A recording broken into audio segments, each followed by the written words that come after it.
HMO Sabis. It's the greatest president who ever lived. And this is 30 with Tony, the greatest show for both music, real news, and classic movie reviews. Can I get a witness? Let's boogie.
Supposed to be. Let me hear you. Let me hear you say, yeah, yeah, yeah, yeah, yeah, yeah. Up early in the morning, I was on my mind. I just to find out all night that I've been crying.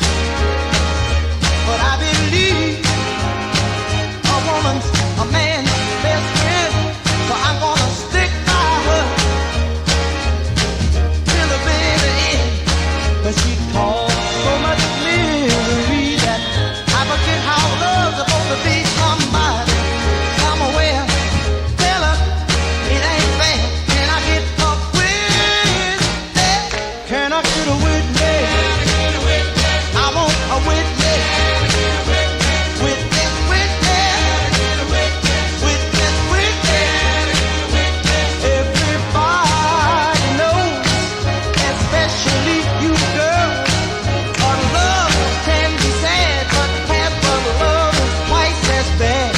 Now all you chicks agree that this ain't the way it's supposed to be. Let me hear you. Let me hear you say, yeah, yeah, yeah. I want a witness. I want a witness. Come on, witness. I want a witness. Just a little bit louder.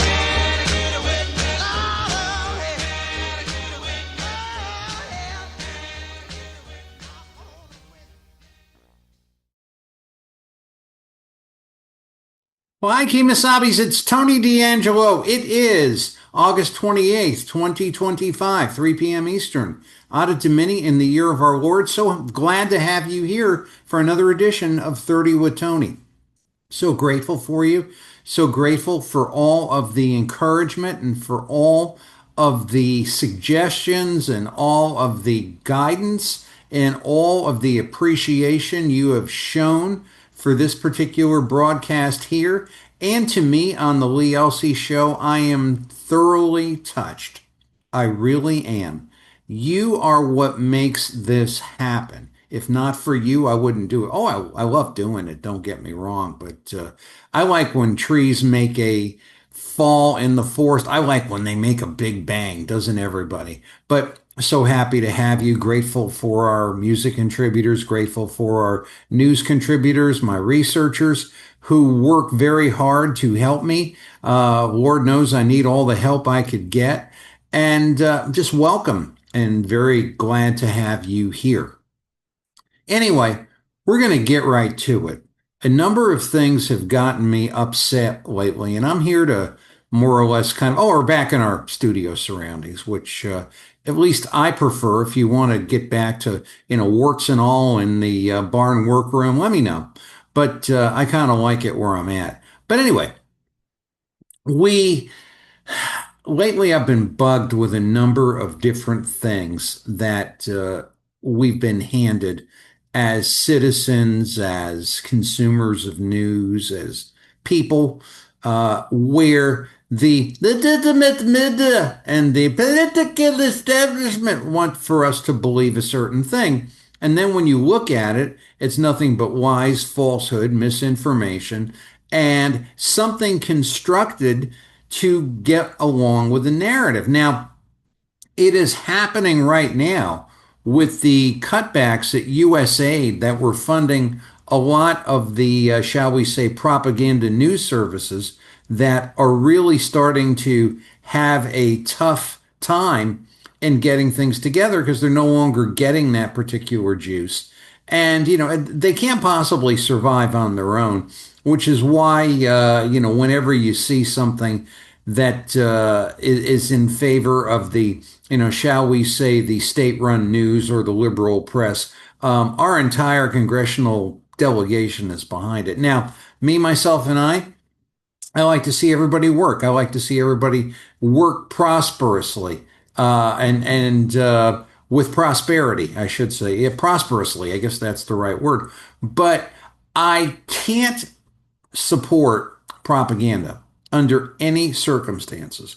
I cannot support propaganda under any kind of a job justification. Right is right and wrong is wrong. And I am of the belief that if you are doing what is right, you will economically sustain yourself. Whereas if you're doing something that's wrong or playing a game or, you're involved in scandals and twisted things, eventually it's going to come down on your head.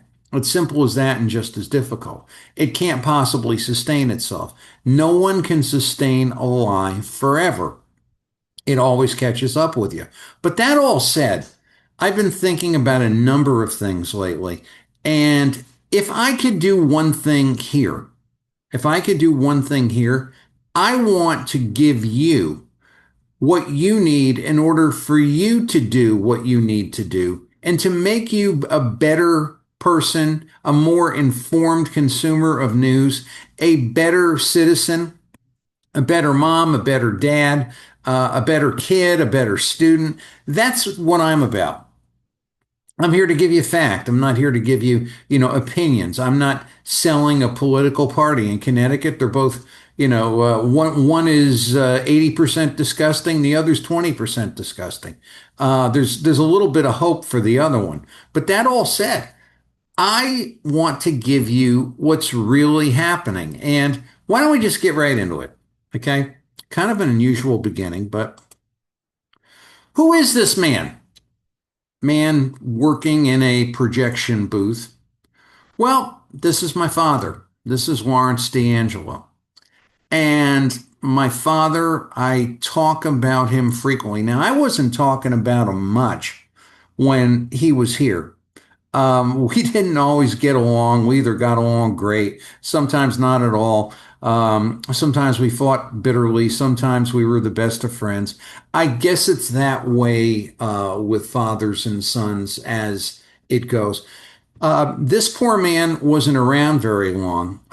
He passed on relatively young, but he had, as best as I can ascertain, a seventh grade education. And I don't know how he'd feel about me putting up this picture, but I think this is important. And what he did was that he hung out with his brothers who were in the theatrical profession, and he learned how to do things by doing, by working. How about that? What a horrible, racist approach to things. He didn't study, didn't go to UConn, didn't study gender studies or anything like that. And as you can see by his waistline, he probably ate too much from time to time, but he worked like a dog. And what I'm showing you here, this is the projection booth of the Palace Theater in Stamford. I'm going to say this is about 1964, 1965. And this, believe it or not, from what he would say, and I was in the projection booths where he worked, I would carry the film canisters up and down, and they were incredibly heavy suckers. You talk about make America healthy again. You talk about the Bobby and Pete challenge. Well, I can make a great challenge out of that one. But these were 35 millimeter peerless projectors. And this, if you can see this on the screen, this door would open up and you'd have to put in filaments, sort of like fire starter logs, and you would light them, and it would cause this to become very bright. This light here would become very bright, and as the bright light went and the film rolled, you went out through this porthole, and over here, the movie would go. Now, if you ever watch an old movie and you see those little marks on the corner of the movie, like, what is that? And why did somebody put that there? Well, then here's the catch reel and here's the feeder reel. Those were signals to the projectionist, in this case, my father, to flip this other projector on, which you had to have loaded. So this way, when you hit the mark, the films would be seamless and you wouldn't know that a projector was turned on or off. These other things that are here, perhaps somebody else knows what they are. I do not know. But projection booths would get incredibly hot. And here's my father with a pair of pants. Many times I was going to visit him and he was working in his boxer shorts. But I can't be critical of him. I do the chickens here in my boxer shorts. But that being as it is, this is the upbringing I came from. And I'll tell you, I'm damn proud of it. I am damn proud of it because my father in his death has become bigger in my life as every day goes on. It says in the Bible that if we honor our parents, we'll live long upon the earth. It doesn't say our parents have to be alive. I honor my dad every single day. One thing I honor my dad about was telling me about integrity. And he said, you know something? Two wrongs do not make a right. So I want to show you a number of wrongs that the idiotic political system is trying to make us believe is a right. First of all, if let me just do that. If you go to here, bear with me just a second. I got to get my share back together. And let me just do this. And there we go. But I didn't hit the share button. That's the problem. I got to be dexterous. Okay, there we go. If you didn't read it, read the Bob Swick article last Saturday called The Poisoned Economic Nutmeg of Connecticut, where the political system destroys business economics and it could care less.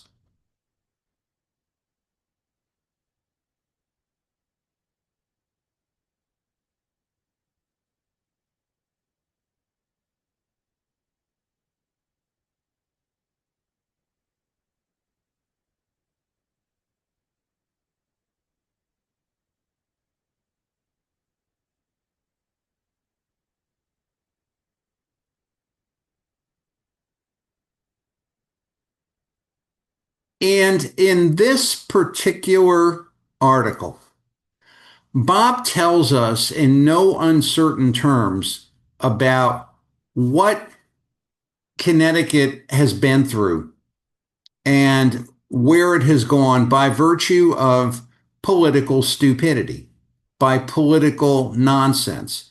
And he talks about what makes an economy. And basically, most elected officials have no idea of what makes an economy. In Connecticut, it's doubly sickening. Nobody has any idea as to what makes an economy. If you are how can I put it? If you are a devotee of Zoran the Moron Mandami, your idea of what makes an economy is you tax white people and you tax the rich because they have profited off the backs of everybody less fortunate. It doesn't matter how hard they've worked or anything like that, but you have to overly tax them.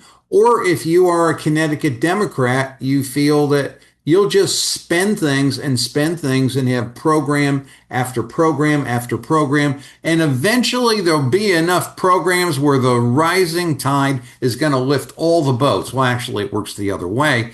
The falling tide will land on your head. But our legislature is far too stupid to see that.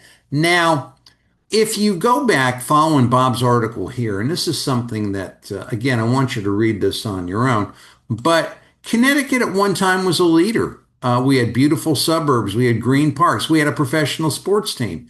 We were, we had a wonderful education system. You go through Connecticut now, and what do you see? You see decaying, dangerous, and drug-ridden cities where illegal aliens are prioritized over taxpayers. You see formerly thriving commercial buildings with for sale signs. The homeless and the addicted are everywhere. Our colleges have become woke liberal paradises. And this is where it's at. And largely this is where it's at because of what our elected officials have done. And they've just thrown program after program. And with that, how did this all get started? Bob tells us specifically. It started with the imposition of the state income tax and two of the worst gubernatorial reigns that have ever walked the earth. The one of Daniel Malloy, my hometown, Stamford, Connecticut, my high school graduation year. I'm not proud of it.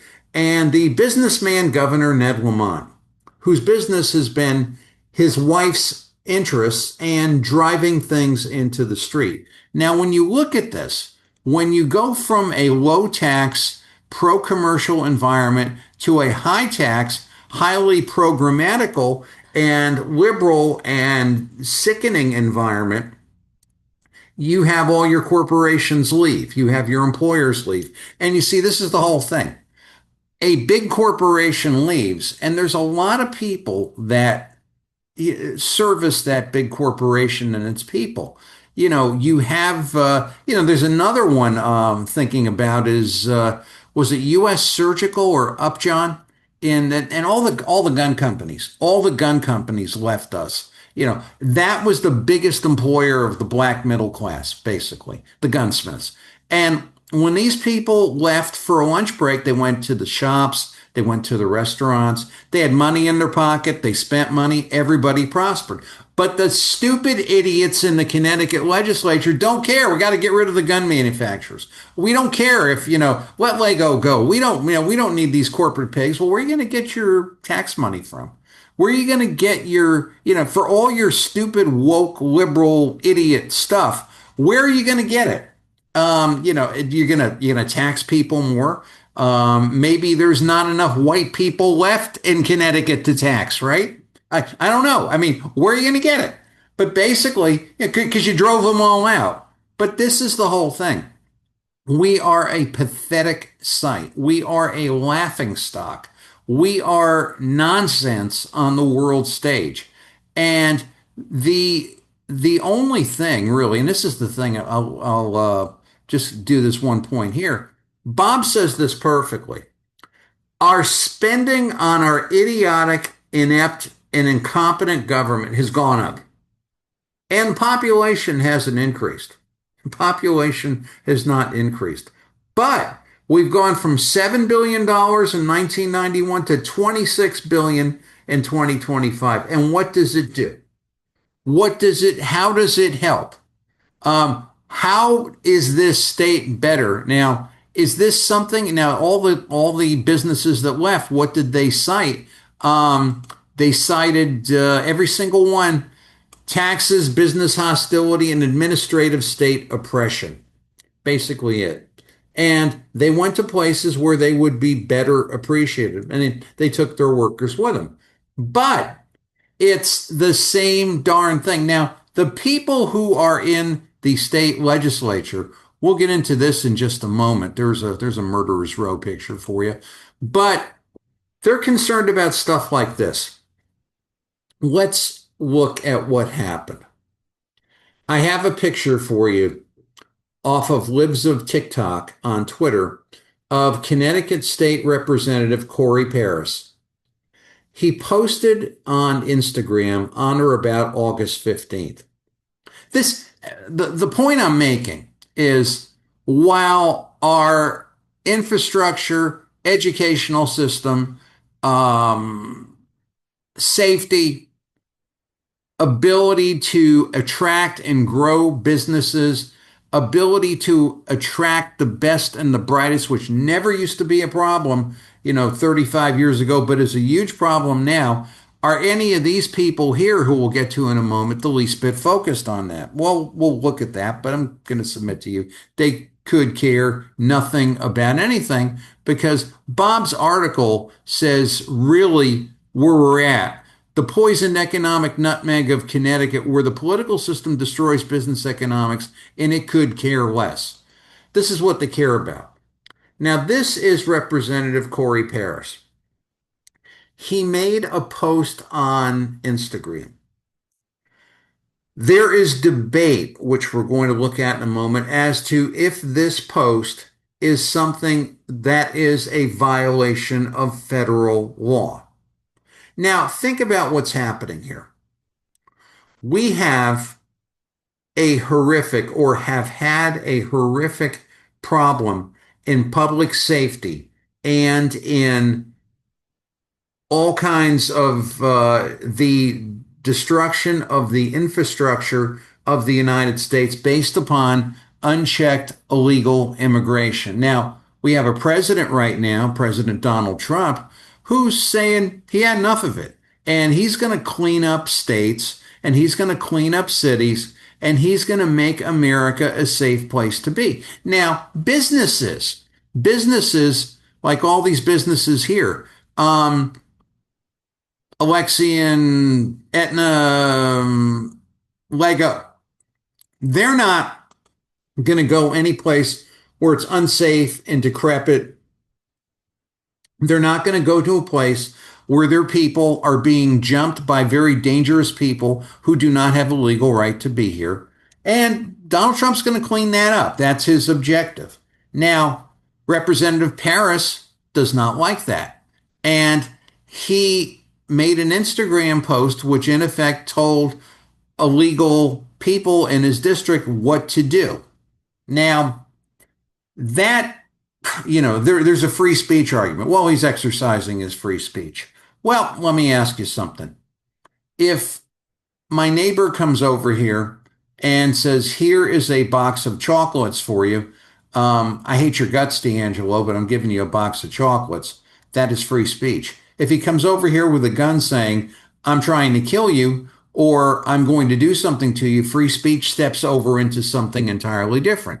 This is a man who is a legislator who is sworn to uphold the laws of the state of Connecticut, and ergo the laws of the United States government, saying, well, I want illegals in my district. I want illegal people in my district, regardless of what they do, regardless of, whatever the case may be. If they're rapists, if they're murderers, if they're whatever you want to call it, driving trucks and killing people, I will do what I can to protect them.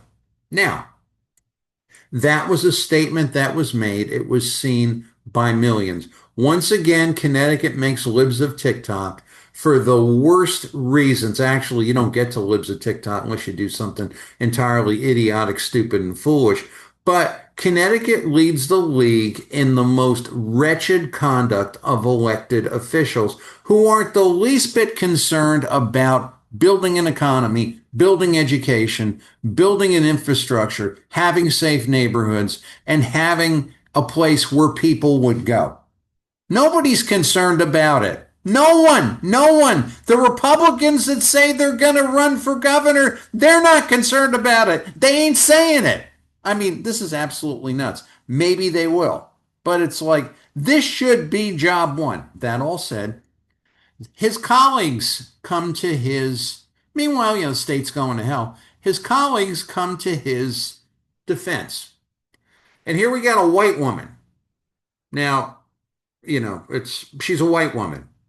Did I insult her racially? I'm telling you what she is. She is a Connecticut state representative, Eleni Kavros DeGraw, actually. Actually, they have her as Eleni Kavros. And she made a statement to the legislature saying that this man here, who was making a statement which is contrary to federal law, we'll say that much. Not offering an opinion just yet. She's saying that libs of TikTok expose him because he's a black man in this country. He's legislating while black. It is hysterical to me that middle-aged white women, Kathy Ostin's another one, Senator Kathy Ostin of Connecticut, they want to tell the blacks and the Native Americans how to be black and how to be Native American. It is insane. It is absolutely insane. Meanwhile, as Professor Swick says, the economic and educational and infrastructure of Connecticut is in the sewage tank. But this is, you get all these people. You have now here, attorney, Yale, attorney, I believe probably UConn. I don't know what her background is, but this is what they're focused on. And you have all these people saying, well, we've got to stop this stuff. Now, to be fair, the meeting was engendered on some comments made by one state representative about Ms. DeGraw. And we read down this a little bit. This is the Hartford Courant from last Saturday, saying that this gentleman here, which we do not know or not, has been facing death threats. I mean, guess what? We all face death threats. But be that as it is, he claimed, now, I am not condoning death threats. That is not right. But the fact of the matter is that he made a statement against federal law, the way federal law is written. We'll get into that in a moment.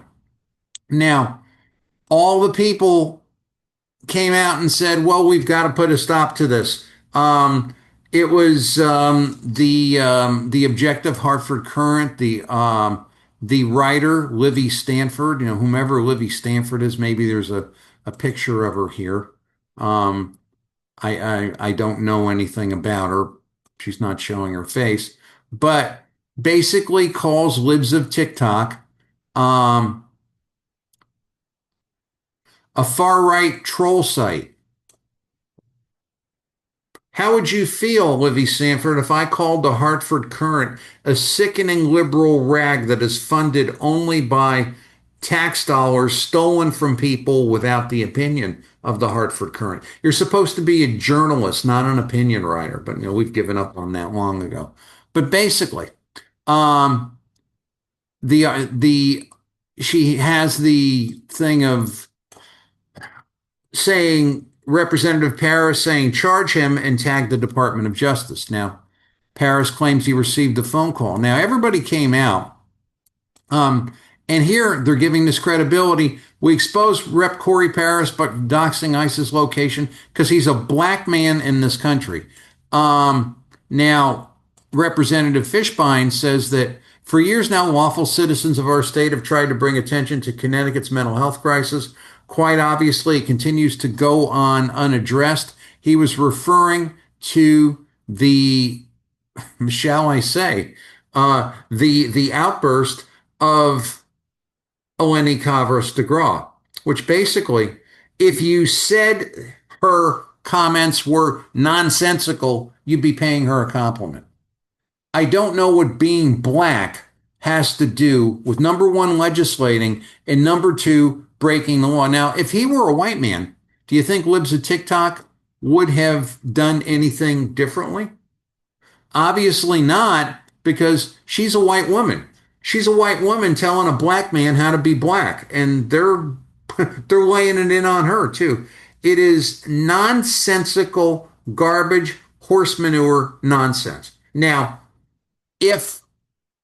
let me just say this. It is wrong to make a threat against anybody. As hateful as politicians can be, it is not a solution to anything. But when you get to here, when you get to the Daily Worker, the Social Reader, and they're all very serious, do they care the least bit about this? As far as, think about what's happening here, kids. They are defending someone who came out and made a statement against federal law. And these are lawmakers. Okay, you want to say he didn't make a statement against federal law. We'll get into that in a moment. or you didn't break the law. Now, um, other Republicans reportedly also retweeted the libs of TikTok post calling for Paris's prosecution. Well, was it a prosecutable offense? Get a sip of tea. I believe it is. Now, Vinnie Candelora says legislators should lead by example by avoiding negative speech. Well, do we accept nonsense? Do we accept white women telling black men how to be black? Is that an acceptable thing? Personally, I find that reprehensible. If I were a black man, I would frankly tell these white women to politely be very quiet and shut up. But that being as it is, and Cabras DeGraw says Fishbein's posts were disgusting. She referred to Paris as a true patriot and how much he loves the country and state. He loves the country and state so much he doesn't care how many illegal immigrants are in his particular district. And it's hateful. So we're Jason Rojas, the majority leader, says that inflammatory posts could pose a danger, and he fears that the behavior is becoming normalized. Now, again, these are people who go and who have spewed incredible hate towards citizens. Bob Duff, Matt Lesser. Doesn't matter. When you're spewing their hate, it's fine. But when you say something contrary to them, oh, it's hate. And you can go on about this as much as you want, but the point I'm making is not tit for tat and what upism and all this other kind of stuff. The point I'm making is we have an economy and a state going to absolute liquid hell. Bad, terribly bad. It's a mess. It's a wreck. The highways look like crap. The cities are uninhabitable. The business community has no business community. We are subsisting on state dollars that are funneled with federal dollars that aren't existing anymore. And this is what we're spending time on. You can make a statement saying, I think Representative Fishbein's comments were hateful and immature and all this other stuff, but be about the business of the state. This one here wouldn't know the business of commercial business any more than she would know a television commercial. But she does know about black and telling black people how to be black. Now, going to go on down this article a little bit. Representative Greg Howard of Stonington expressed support for Paris. No legislator or any person should be subject to racial comments or vile threats, he said. As much as I disagree with my Democratic colleagues in this issue, far more than I actually despise the cowardice of criminals who threaten people over the internet like that. Republicans are going to condemn me for standing up for Corey, and Democrats are going to condemn me for disagreeing with his post, but that's where I'm at. I don't think his post is a crime, by the way.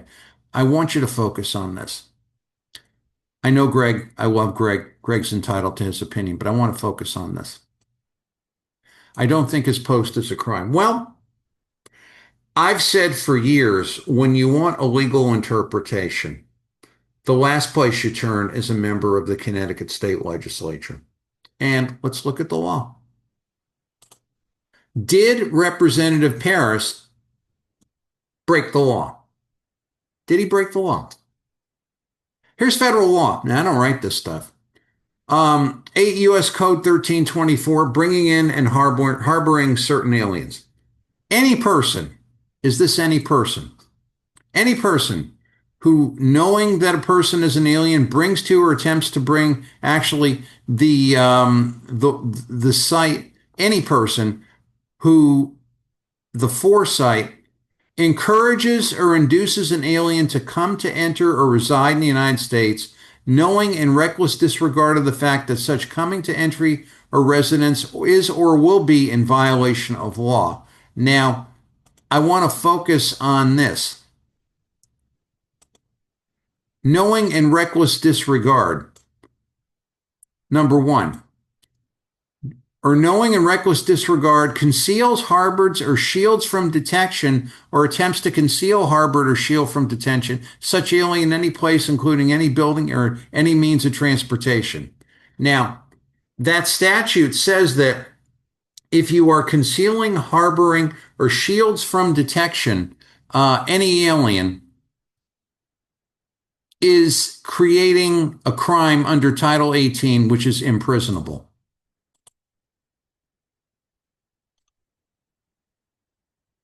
See if I can blow that up. This is coming to you live. This morning, I was aware of multiple reports of immigration and customs enforcement within our district. We're still working to verify the full scope. I urge all residents to remain vigilant.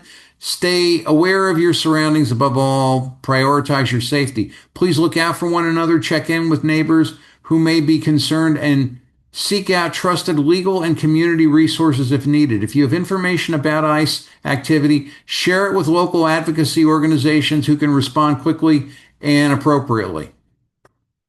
He didn't say share it with the police, right? He didn't say share it with the FBI. Our community is strongest when we remain informed, united, and committed to protecting the dignity of all people. Read that again. If you have information about ICE activity, share it with local advocacy organizations. Knowing with reckless regard of the fact that an alien has come in, conceals, harbors, or shields from detection or attempts to conceal any alien, including in a bus or a building. A person who violates subparagraph A is fined under Title 18 and is imprisonable. Let me just see here. Is it 10 years or 20 years?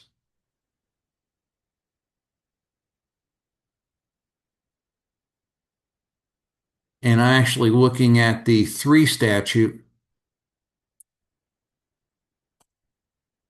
5 years. Imprisoned 5 years. Going to go through that again, okay? I'm telling you what's in the book. I'm not telling you what's here, and I'm not telling you what Eleni Cabros de Gras said. Please look out for one another, check in with neighbors who may be concerned, and seek out trusted legal and community resources if needed. I guess that's not the FBI or the Justice Department or ICE, right? If you have information about ICE activity, share it with local advocacy organizations who can respond quickly and appropriately.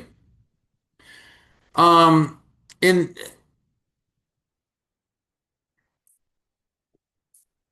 Going back to 3, knowing or in reckless disregard of the fact that an alien has come to, entered, or remains in the United States in violation of law, conceals, harbors, or shields from detection, or attempts to conceal such alien in any place, in any place, in any place. So draw your own conclusions. Representative Howard, my friend, can have his own opinion. Unfortunately, it's entirely wrong. It is a clear violation of federal law. And this is the whole thing.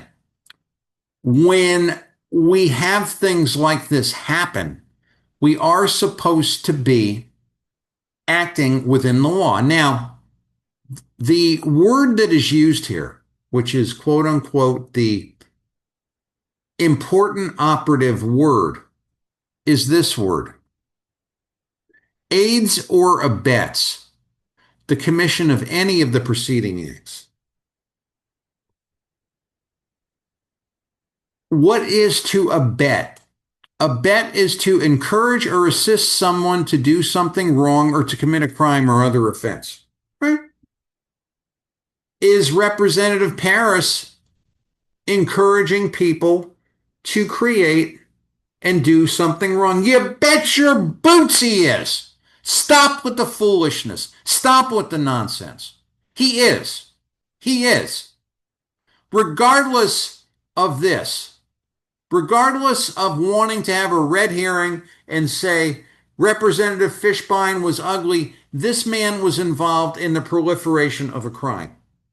And when you get to economic development and when you get to what the state really is, they ain't concerned about, hurting somebody's feelings or the fact he was legislating while black or all this other nonsense. They're concerned about what's going to happen when I come to Connecticut. That's basically what all this is. I'm going to get a sip of tea. You see what's happening here. Let's review. Let's review the fact, the stupidity, and the nonsense. Again, Bob Swick's article tells you exactly why the state is sitting in a sewer and what we need to do to get out of it. I'm not going to spoil it for you, but he's got we're 47th in rich states, poor states. But if you come down to here, he's got the solutions as to what's needed. Let's abolish the Department of Economic and Community Development. I mean, any legislator looking at that does not say that this organization really is doing no economic development other than for those who are politically involved with it, you got to have your head examined. And you probably do anyway, because when you start acting like this, I'll agree with Representative Fishbein. Yeah, we've got a mental health problem in the state of Connecticut, but it develops nothing. It does nothing. I do not condone violence. Great when you have all these people coming out for the condoning of violence. They could give a rat's tail about dangerous illegals in your area. They don't care. They don't care. They're going to have this whole human rights thing. And you know something? People are seeing right through this. They're seeing right through this. You got to stop with this nonsense. You've got to have something better than what's here. I mean, if this is the best you've got, it's sickening. Again, it's not about violence. Violence is wrong, but the law is the law. And again, the law is very clear. He who aids or abets anything regarding housing or directing or doing something other than, shall we say, calling attention to the removal of people who are illegal aliens is abetting, and that is a 5-year sentence according to federal law as written by the United States Congress and the Justice Department, and not written by Tony D'Angelo. I'm going to stop the share right there. It ain't hard, people. It ain't hard. You want to see things change? You got to make changes. And the worse it gets, the more drastic the changes are going to be. Doesn't mean that there has to be violence. Doesn't mean that there has to be, shall we say, just total demeaning of things and insulting people. But what it does means is you got to do something.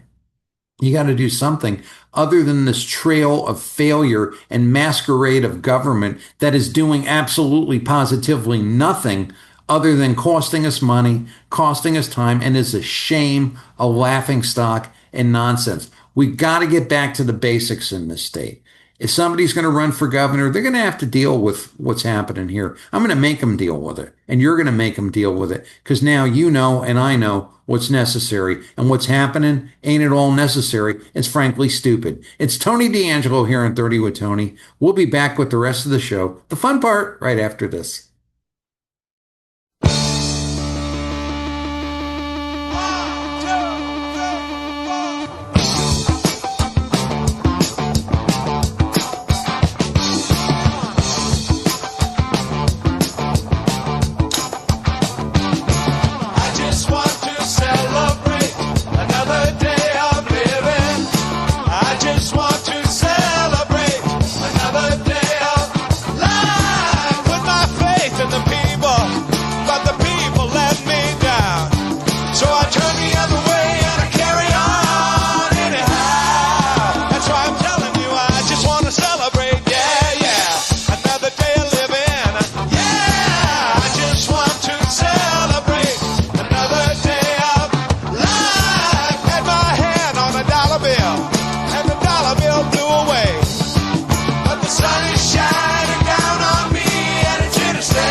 Celebrate.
HMO Sobbies. It's the Trickster. It's time for a 30 with Tony classic movie review. And here's Tony. Well, thanks, Kimasabis. Thanks for staying with us. And we are in such a racial mess in this country and in a lot of states. Connecticut has made an art form out of race shaming and the fact that we had a struggle of civil rights for decades and decades and decades, only to get to a point of equality and equal opportunity, but yet a number of political weenies and educators and shall we say the most progressive among us said, well, the black person is still disenfranchised, and there's a lot of poor black people. Unfortunately, there's a lot of poor white people, and but we had come to a point where the problems that people encounter were not racial problems, but they were problems due to other things, physical disability, or obesity, or mental disability, or poor education, or poor diet, or no industry to employ people. I mean, if you go, and I challenge people to do this, if you go to some reaches of Eastern Connecticut, I'm sure the same thing in Western Connecticut, you see a lot of poor, disenfranchised, not mentally developed white people who really are the equivalent of white Appalachia. And the only difference really between them and people in the inner city is they're in a different location. They have a different skin color. It's the same thing. The economic opportunity or shall we say, the chance to better oneself is there. Both groups, for some reason, in a lot of cases, can't seem to get there. But we had a number of things and have a number of things that can work. However, there was at one time a genuine, not an attributed, not a fake racial problem in this country, but a real one. And it was during the Second World War or actually on around the time of the Second World War, when people wanted economic opportunity for themselves and they wanted to come and do better for themselves and have the same opportunity that people that were not of color had. There was a great migration from the South to the North.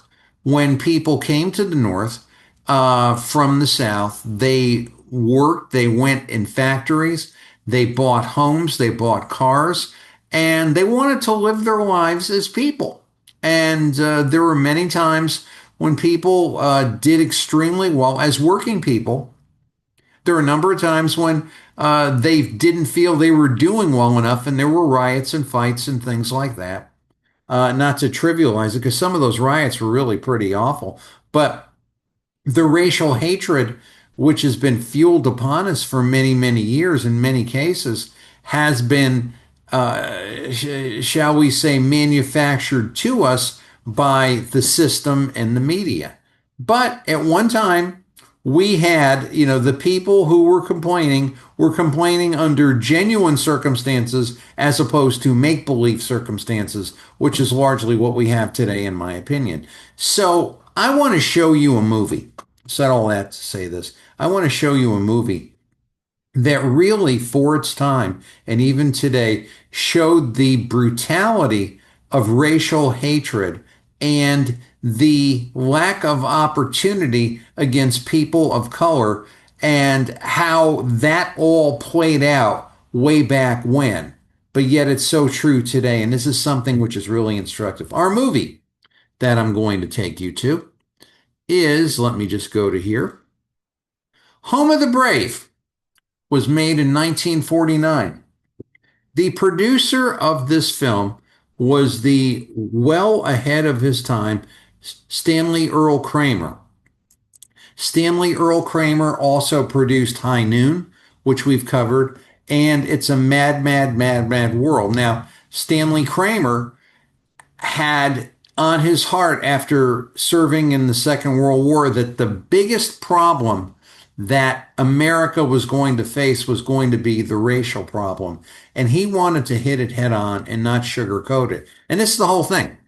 We had the problem. We went through the struggles. We went through all of the issues with that, largely fixed the problem, maybe not perfectly, but largely fixed it and could have improved upon it and can improve upon it and do improve upon it. But yet you have a number of people that's like, oh no, that's not, that doesn't work anymore. The people that say that are the ones we looked at in our last segment. Draw your own conclusions. But this is a 1949 American war film, and it is based upon a play of the same name by Arthur Laurentis. It stars, the actors are familiar, Douglas Dick, Jeff Corey, Lloyd Bridges, a father of several prominent people in entertainment today. I believe it's Jeff Bridges and Beau Bridges. Lloyd had a long career in film and television. Frank Lovejoy was a character actor, passed on early. You might see him in a few old movies. And James Edwards. This is a man who is did not live long. He died very young, but plays an incredible role as a wounded black soldier in a United States government VA hospital. And Steve Brody, you've seen him in movies as well. Now, the three genres of this time that made this movie incredible, it covered the war film, um, the psychological drama, and the problems of African Americans. And basically, it starts out with the Army psychiatrist is Jeff Corey, who's dealing with the paralyzed veteran, Private Peter Moss. And he is psychologically paralyzed because he was suffering the hatred during the war and felt that he let his unit down. Now, it is incredible the way it is. You can see this for free on YouTube. And it shows Moss, an engineer who's assigned to an AVR. This was we showed that by mistake earlier, a crash boat that was a boat to pick up planes that had crashed they were air sea rescue boats. And he's on a Japanese held island in the South Pacific, and they're going to have preparations for an amphibious landing. And he is involved in what he believes is the murder of a white man who is Finch, who is played by Lloyd Bridges, and the Lloyd Bridges there again. And basically, he carries this guilt to the point where it paralyzes him. Now, in the film's climax, the doctor forces Moss, who's the black man, to overcome his paralysis by yelling a racial slur. And I'm not going to spoil that for you, but I am going to show you a clip because I could not find a trailer for this movie, but the clip will show you exactly the power and the grittiness of what was here. The fact that we're not going to get rid of racism by, criticizing libs of TikTok tweets and things like that, which is entirely ridiculous. We're going to have to get to the root of the matter. We got to the root of the matter. We fixed the problem. And now the problem being fixed is not good enough for the political idiots. So before I spoil more of this movie for you, this is a must-see. Stanley Kramer. It is called Home of the Brave. I'll show you the poster. The file cannot be displayed. Oh, what a shame. You have to look at the small vision. Starring Douglas Dick, Frank Lovejoy, James Edwards, Steve Brody, Jeff Corey, and Lloyd Bridges. And whenever you see a Stanley Kramer film, do not pass it up. Let's look at this clip from Home of the Brave, made in 1949. Yes, sir. All right. What have you learned? What about you and Finch? Come on. Every guy who sees his buddy get shot feels like I did. Feels glad it wasn't him. Glad he's still alive. So what I felt when Finch got shot had nothing to do with me being colored. Because I'm no different. Because Do you believe it? I want to. Do you believe it? Sure, I believe it up here because you say so. But I don't know whether I really believe it down here. I'm sorry, Doc.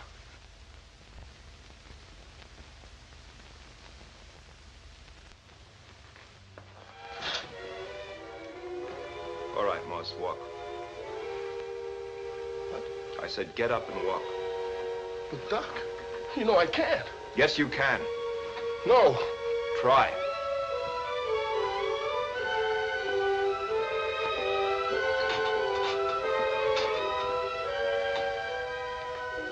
I can't.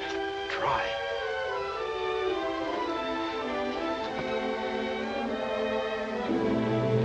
I can't.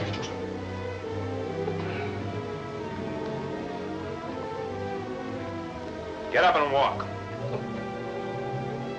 Moss, get up and walk. You dirty nigger, get up and walk.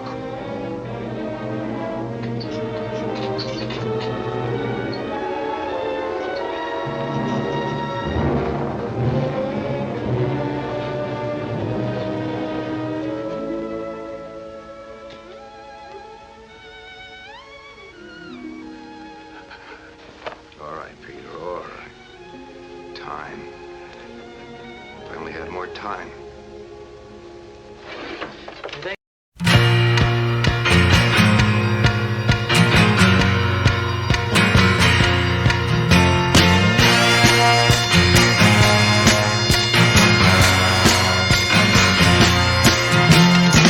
She's got something that moves my soul, and she knows I'd love to love her, but she lets me down every time. Can't make her mine. She's no one's lover tonight. With me she'll be so inviting. I want her all for myself. Oh, temptation eyes looking through my soul. With temptation eyes, you gotta love me tonight. Gotta love me, baby, yeah.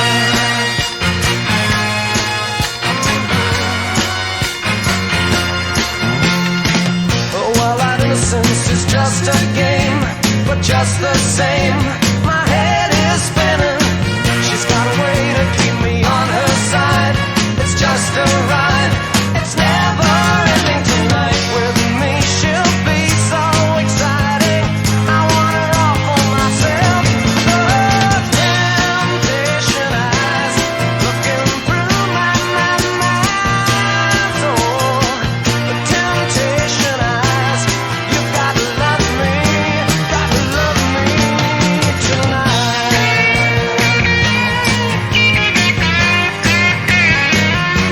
Feel it now.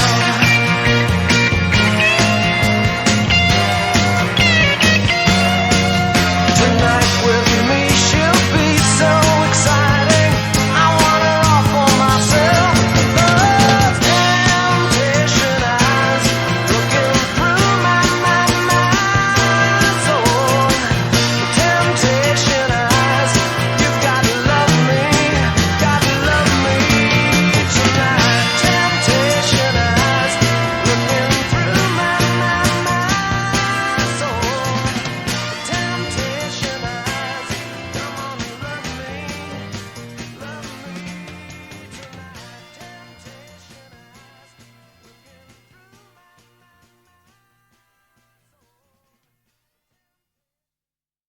Okay, you lousy colonialist insurrectionists. Here is a bonus boss music song out of the goodness of my heart.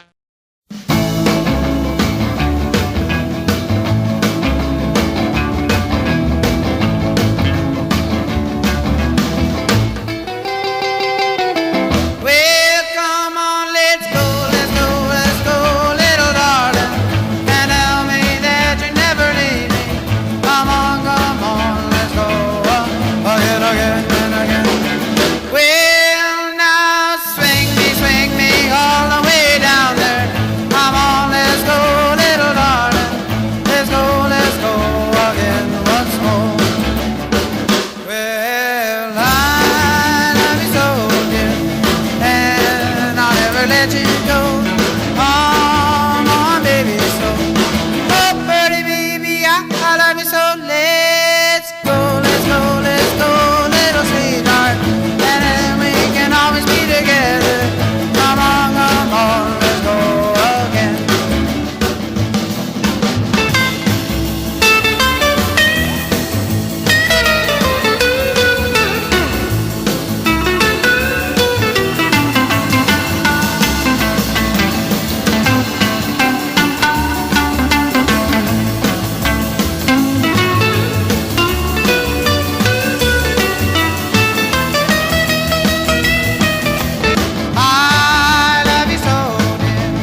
I love you so. Let's go, let's go, let's go, little darling. Where dancing we belong, dear. Come on, let's go. Again, again, and again, and again. Again, again, and again, and again. Again, again, and again, and again.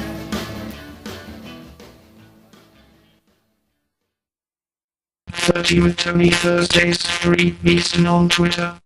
Well, thanks, Kemosabe's. Thanks for staying with us. Hope you enjoyed today's show.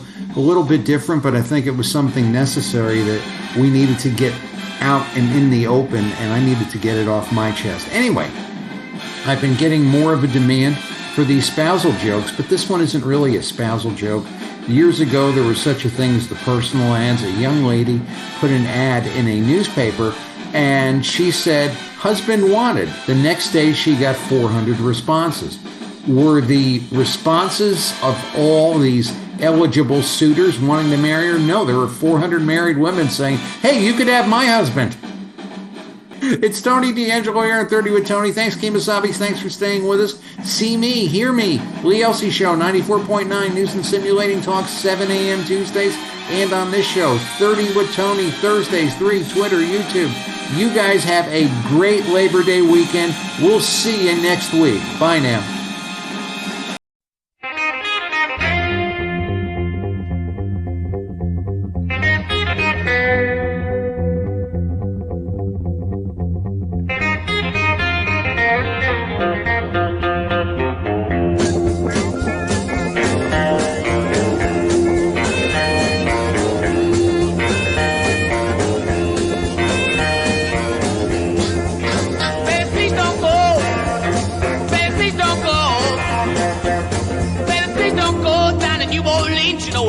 So baby, please don't go. Baby, your mind done gone. Well, your mind done gone. Well, your mind done gone. Left the county for me, and the shackles on. Baby, please don't go. For be a dog. For be a dog. For be a dog. Get your way down here and make you walk along. Baby, please don't go.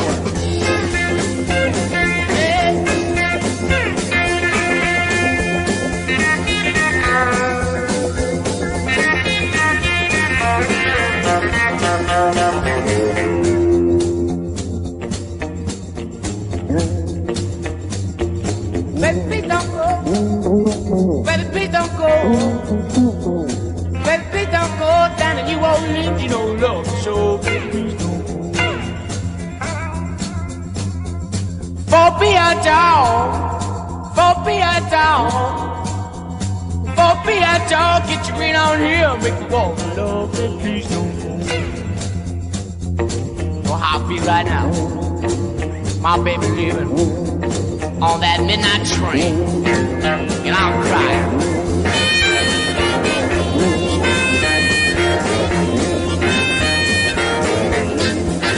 Baby, please don't go. Oh, baby, please don't go. Oh, baby, please don't go down and you won't lead to no love. So, baby, please don't go. For be a dog. For be a dog. For be a dog, get your way down here. I make you walk along, baby, please don't go.